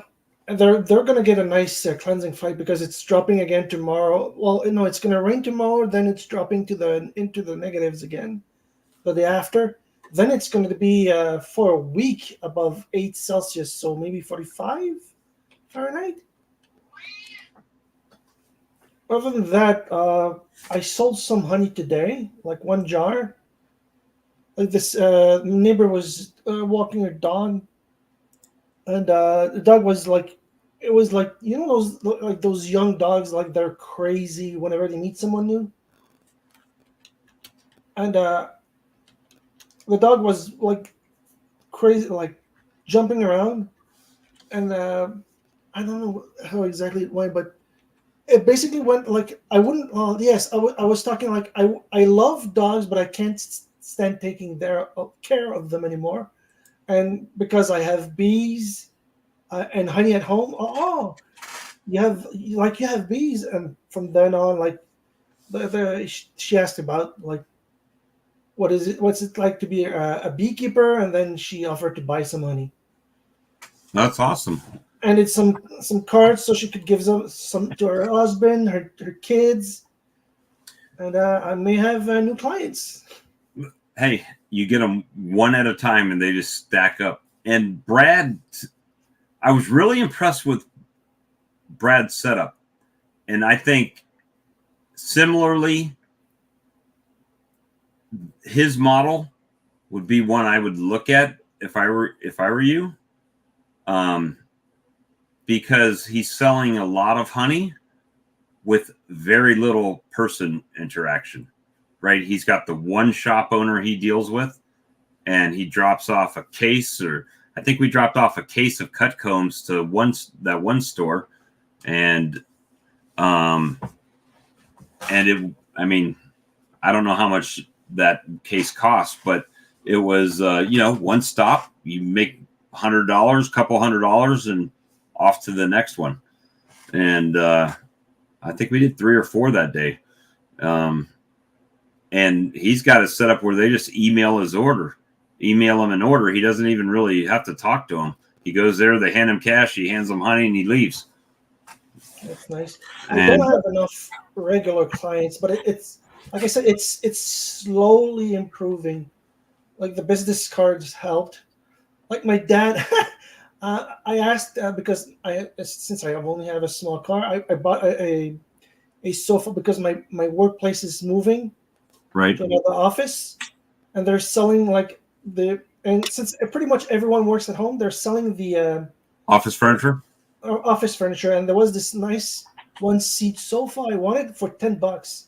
Oh, So my dad, I asked him, could you bring your van? I need to move this small sofa. Sure. And I pay with honey for the gas and the service. So like being able to pay that way, I think is great. Like having something of value that's not money directly. I don't know if you get what I am trying to say, but it was, even though it was family, it's the first time I trade services for straight up honey. Well, and that's something That's I great, got. isn't it, Alex? What? That's awesome. That's awesome. I love doing that. Well, and see, that's some things that I wouldn't have learned on here, right? You hear about it, but I actually got to see Brad go into a restaurant, drop off a case of cut comb, and basically send her an invoice and walk out. I mean, he didn't even click. She didn't pay you any money then. It's like they just No. e-transferred or something, and you got the money hits your bank.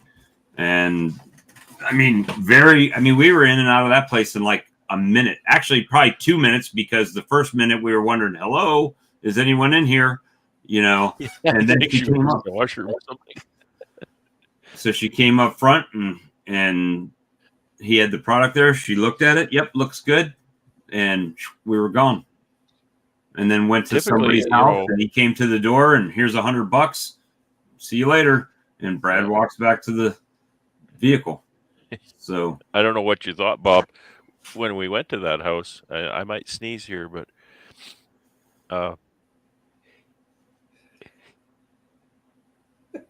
bless you. I barely got the mute button in time on that one. Brad exploded. When we went to that house, and I don't know, and then I went to the back of the truck, and then I walked by the truck with an entire box of honey. Yeah, I mean, and we're not talking You probably a 1 pound squeeze bottle. We're talking about like 2 kgs, 5 kgs, 25 pounds of honey. Yeah. I mean, literally, I've never seen people consume honey like that. Even at the conference, you kind of expected, because they produce honey. But I mean, there was bottle of honeys everywhere where they were using it for coffee and everything. Right? It was pretty impressive. Down here, the only customers I deal with are the ones that drive up in my yard and ask me, for honey. So definitely every morning with coffee break, I'd go and put a squeeze bottle of my honey on the coffee table just for people to enjoy. And by the afternoon coffee break, it was gone. They were gone. They were gone. And not to mention, but the bee-made honey was still sitting there, most of it. Yeah, it wasn't quite gone. So, one of these things for sure aren't like the other. But it was, it was just a great experience. And, sometimes it's getting out of that comfort zone, right? So, yes, I'm able to talk to people, but I knew nobody. It wasn't like you go to a Nobby and where it's YouTuber, doctor, right? This was all doctors and Corey Stevens. Yeah. It was just a different dynamic. There's more doctors in a surgical ward there. Yeah. Oh yeah.